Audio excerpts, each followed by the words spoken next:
Hey everybody, Christian Conrad here with 3, bringing you another great video. Today, we're going to be looking into one of the most unusual conflicts that's happening right now. And you probably wouldn't believe it. You wouldn't believe that this conflict has been going on for more than 15 months in the Indian state of Manipur. Conflicts of this nature usually get resolved within weeks in a normal democratic country. With a conflict that spans 15 months, there's a lot to talk about here, but we're not really going to get into every aspect, such as the tenuous Land Review Acts, the suspension of operations agreement that gives free rein to militants to do whatever they feel like doing, the incompetency of the current Manipur government, and the many problems that have ancient pedigree. So, are you ready here? Because this situation, I'm going to tell you right now, is very complex, mind you, and the actions and intents are hidden beneath layers and layers of vague complexities. Now, there are 30 or more different tribes in this small state of India. Tension has been simmering for decades.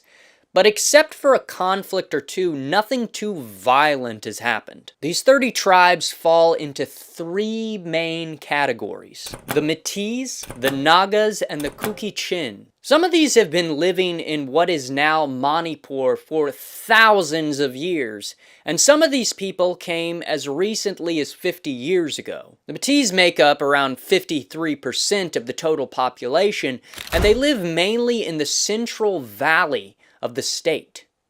This Central Valley we're talking about is less than 10% of the total area of the state.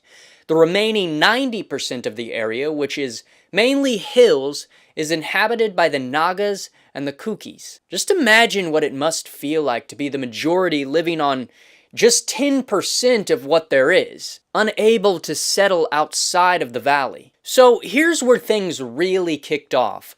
On May 3rd, 2023, all hell broke loose between the Kukis and the Metis. Now, what sparked it? Well, the Kukis organized the Tribal Solidarity March to protest a high court order.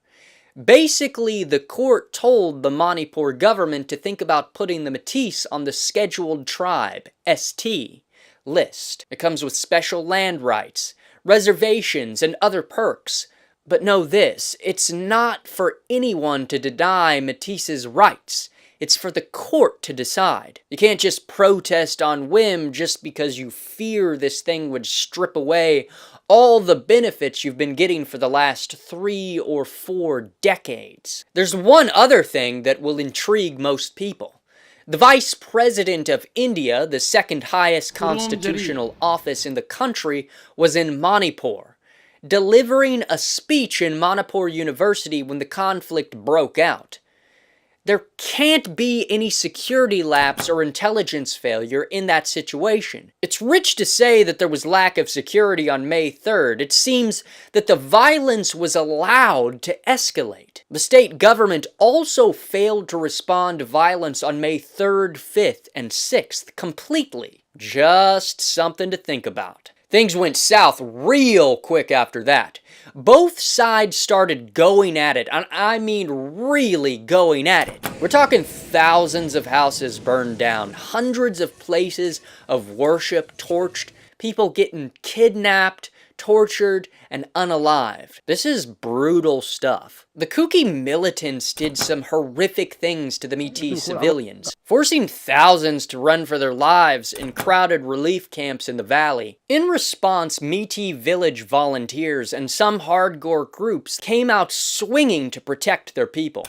The security forces tried to calm things down by creating buffer zones around the Impal Valley, but that just made the Metis even more paranoid. If you put up a wall right now in a US state and reintroduce segregation, what do you think would happen? This buffer zone divided the state. It's essentially a ticking time bomb with everyone on edge and ready to blow. Fun fact, did you know that bombs nowadays don't make a ticking sound anymore?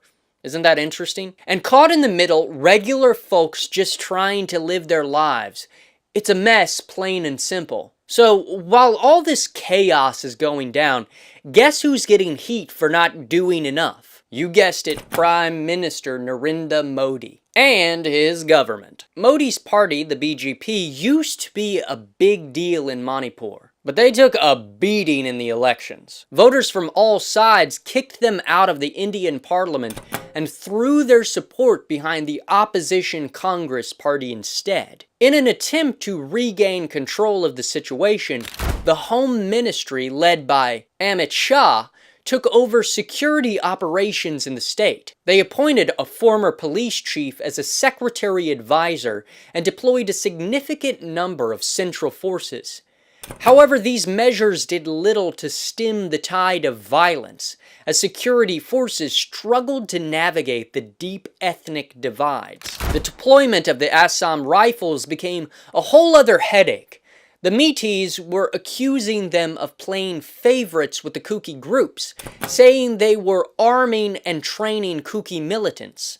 Some folks even claiming the army and Assam Rifles were handing out weapons to Kuki groups to use against Naga and Meitei militants. There were plenty of videos floating around showing security forces all buddy-buddy with Kuki fighters. But on the other side, you've got the Kuki groups saying the state police are in cahoots with Meitei groups to target them. It's like a never-ending game of he said, she said. However, one fact is obvious.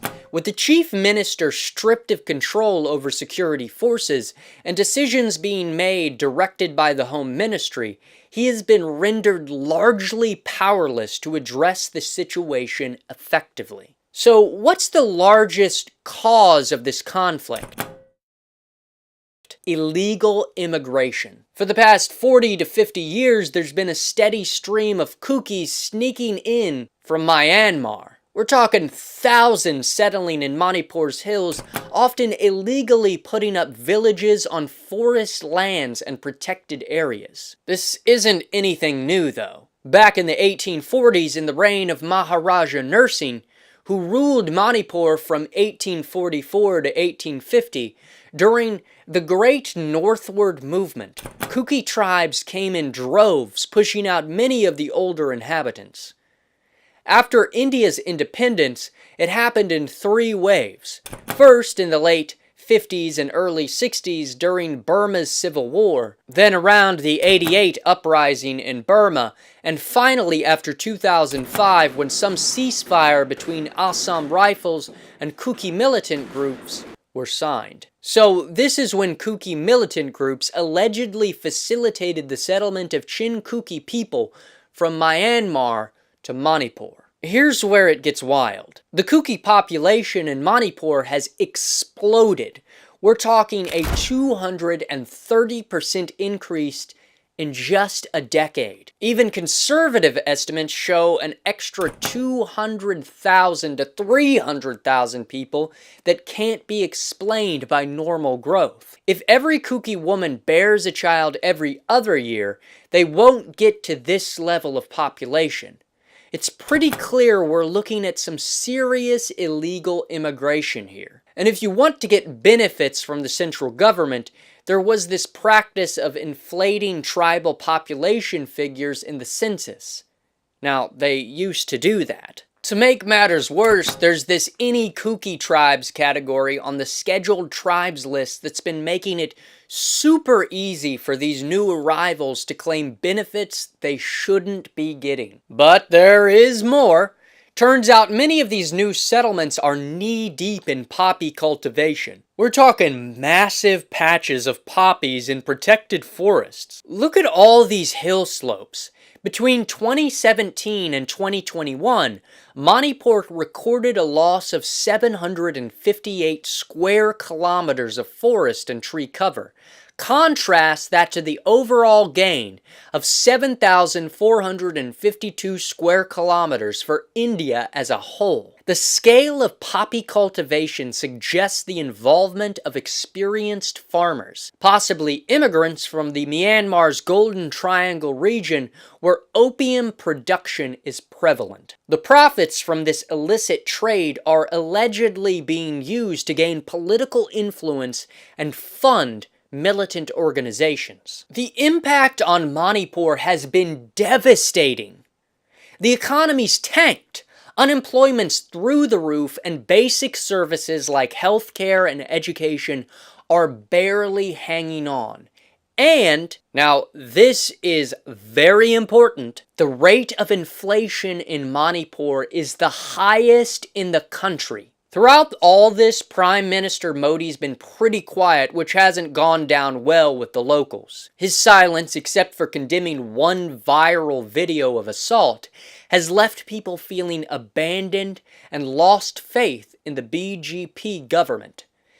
But the state government is adamant that Modi is doing enough. If they are doing enough, then why has this conflict been going on for 15 months? And every single time, whenever anything happens in Manipur, the Indian national media uses language that's so pointlessly colored and the facts so grotesquely whimmed that it's impossible to assess the situation. The central government's attempt to control law and order from Delhi has largely failed. So here's what we have to ask.